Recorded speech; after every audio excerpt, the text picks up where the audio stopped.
Hi guys, ඔගොල්ලෝ එක්කලා ඉන්නේ skill shop web project එක නිර්මාණය කරන video series එකේ 19 වෙනි වීඩියෝ එකත් එක්ක. ඉතින් මම මේ වීඩියෝ එක කතා කරන්න බලාපොරොත්තු වෙන්නේ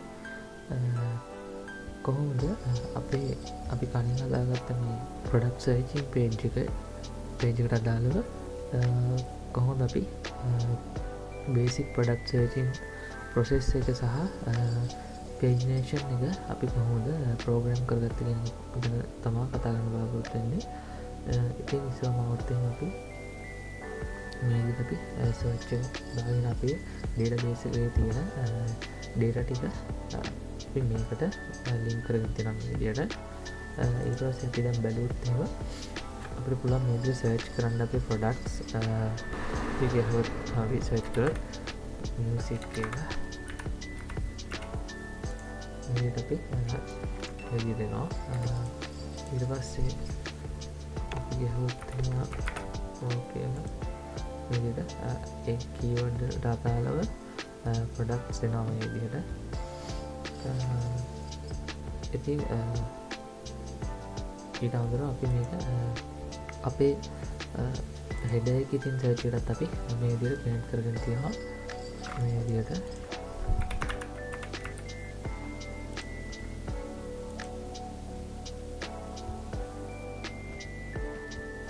ඊට අමතරව අපි මෙතන තියෙන search bar එකකට අපි මේක link කරගෙන තියෙන්නේ. ඉතින් අපි search කරලා බලුවොත් එම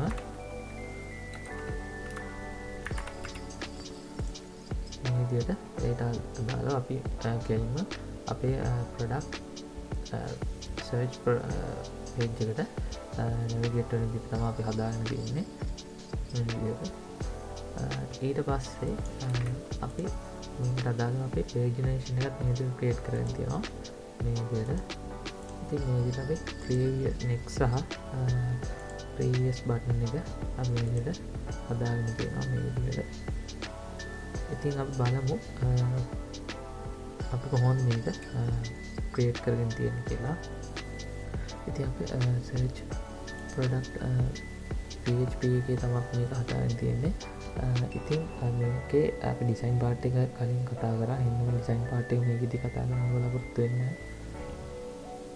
ඉතින් ඉස්සරම අපි PHP script එක open කරගෙන බලලා තිනවා session එකක් තියෙනවද කියලා. නැත්නම් session එකක් start කරන්න කියලා අපි හදාගෙන තියෙනවා.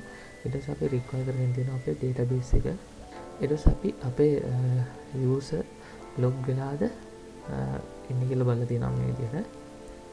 ඊට පස්සේ අපි බලලා තියෙනවා user ගේ type එක මොකක්ද කියලා බලලා තියෙනවා. ඊට පස්සේ අපි require කරගෙන තියෙන අපේ header එක මේ විදිහට ඒ වගේම session එකේ තියෙන user ගේ ID එක මොකක්ද කියලා බලලා තියෙනවා මෙතනදී.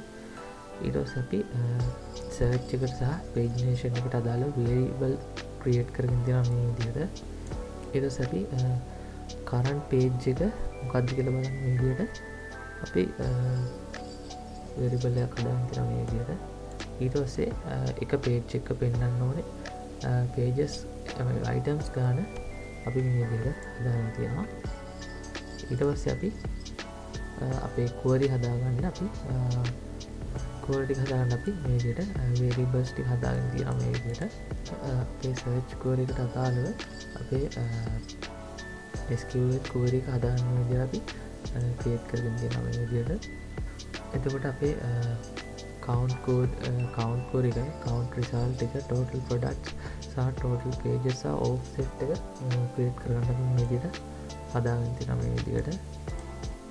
ඊට පස්සේ අපි ඒවා මේ විදිහට variables වලට assign කරගෙන තියෙනවා.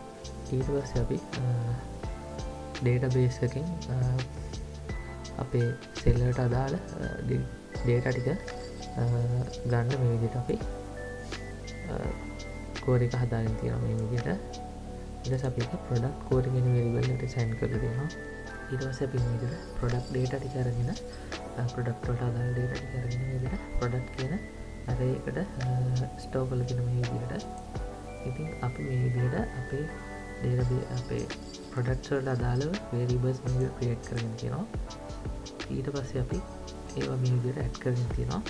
ඉතින් මෙතනදී අපි search එකට අදාළව අපේ අපි සර්ච් කරන ප්‍රොඩක්ට් එකට අදාළව කෝඩ් එක ක්‍රියේට් වෙලා ක්‍රියේට් වෙන එක අපි මේ විදිහට සර්ච් කෝඩ් කියන වෙරියබල් එකට අපි සෑන්ඩ් කරගෙන දෙනවා. ඊට පස්සේ අපි මේක මේ විදිහට PHP ස්ක්‍රිප්ට් එකකින් එකෝ කරගෙන තියෙනවා මෙතනදී සර්ච් බොක්ස් එකේ වැලියු එකට. ඊට පස්සේ අපි total products ටික මේ විදිහට PHP ස්ක්‍රිප්ට් එක දාගෙන මෙතෙන්ද එකෝ කරගෙන තියෙනවා අපේ සර්ච් result count එක එන්න තැනට. ඉතින් එහෙම නැත්නම් result එකක් නැත්නම් මේ විදිහට no result count කියලා එකෝ කරන විදිහට හදාගෙන තියෙනවා. ඊට පස්සේ ආපත් එහෙම අපි result section එක මේ විදිහට create කරගෙන තියෙනවා. එතකොට මෙතෙන්දී product count එක බිඳුවට වඩා අඩුයිද කියලා බලලා තියෙනවා මෙතෙන්දී. ඊට පස්සේ අපි මෙතෙන්දී rating එක මේ විදිහට add කරගෙන තියෙනවා මේ විදිහට echo කරගෙන තියෙනවා. ඊට පස්සේ අපි product එකට අදාළ ID එක මෙතෙන්දී echo කරගෙන තියෙනවා මෙතෙන්ද. අපි click කරන image එකට product එකට දාලා select කරන product එකට දාලා product ID එක සහ product title එක මෙතෙන්දී echo කරගෙන තියෙනවා. ඒකවල මෙතෙන්දී අපි ක්ලික් කරන product එකට අදාළව අපි product view එකට navigate කරන විදිහට අපි හදාගෙන තියෙනවා. ඒක මේ විදිහට තමයි වෙන්නේ. අපි තාම product view එක තාම හදාගෙන නැහැ single product view එක. ඊට පස්සේ අපි product එකට දාලා image එක මෙතෙන්ද echo කරගෙන තියෙනවා. ඊට පස්සේ පල්ලෙහාට આવුත් එහෙම product එකට දාලා level එක beginner intermediate සහ advanced level දෙකකින් එක මෙතනදී echo කරගෙන තියෙනවා product එකට දාලා. ඊට පස්සේ අපි seller-ගේ name එක මෙතනදී add කරගෙන තියෙනවා product කියන variable එකේ seller-ගේ name එක මෙතනදී echo කරගෙන තියෙනවා. ඊට පස්සේ අපි product එකට දාලා title එක මෙතනදී echo කරගෙන තියෙනවා අපේ product කියන variable එකේ තියෙන. ඊට පස්සේ අපි stat row එක මේ විදිහට program කරගෙන තියෙනවා. එතකොට මෙතෙන්දී අපි product එකට අදාළව තියෙන rating එකක් තියෙනවා නම් ඒක add වෙන්න සහ නැත්නම් empty විදිහට පෙන්වන්න මේ විදිහට හදාගෙන තියෙනවා. ඒක මෙතෙන්දී echo කරගෙන තියෙනවා අපේ rating එක. ඊට review count එක මේ විදිහට අපි echo කරගෙන තියෙනවා. interval එකක් දාගෙන. ඊට product variable එකේ තියෙන customer count එක මෙතෙන්දී අපි echo කරගෙන තියෙනවා. ඊට පස්සේ අපි product එකට දාලා price එක මෙතෙන්දී echo කරගෙන තියෙනවා. ඒකට මෙතෙන්දී product එකේ මේ විදිහට අපි decimals දෙකක් දාගෙන තියෙනවා. ඒකට අපි සත ගාන display කරන්න විදිහට අපි හදාගෙන තියෙනවා. ඊට පස්සේ පල්ලෙහාට આવුත් එහෙම pagination part එක තමයි මේ තියෙන්නේ. ඉතින් first page එකට navigate කරන button එකට දාලා මෙතෙන්දී අපි මේ විදිහට හදාගෙන තියෙනවා. එතකොට අපි මෙතෙන්දී product page එකට අදාළව මෙතෙන්දී අපි queries echo කරගෙන තියෙනවා මෙතෙන්දී හැම button එකකටම. එතකොට දෙවෙනි button එකට අදාළව previous button එකට අදාළව මෙතෙන්දී අපි අපේ code එක අපි මේ විදිහට හදාගෙන තියෙනවා. ඊට පස්සේ આવුත් එහෙම අපි මේ විදිහට අපේ page 1 එකට අදාළව code එක මේ විදිහට create කරගෙන තියෙනවා. ඊට පස්සේ આવුත් එහෙම අපි page number 2 එකට අදාළව මේ විදිහට අපි හදාගෙන තියෙනවා. ඉතින් මෙතෙන්දී අපි next button එක සහ last button එක මෙතෙන්දී අපි මේ විදිහට හදාගෙන තියෙනවා මේ විදිහට. එතකොට මේ විදිහට තමයි අපි pagination එක අපි create කරගෙන තියෙන්නේ. ඊට පස්සේ අපි આવුත් එහෙම empty state එක මේ විදිහට program කරගෙන තියෙනවා.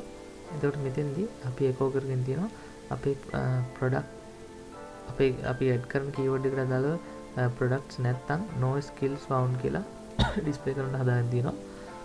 එතකොට products නැත්තම් try different keywords or browse all available skills කියලා මෙතන display කරන්න හදාගෙන තියෙනවා. එහෙම නැත්තම් try searching for a skill to get started කියලා මේ විදිහට display කරන්න හදාගෙන තියෙනවා.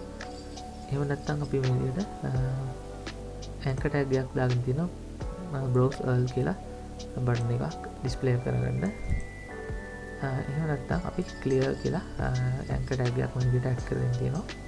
ඉතින් මේ විදිහට තමයි අපේ product search page එකට අදාළව අපි programming parts එක අපි කරගෙන තියෙන්නේ.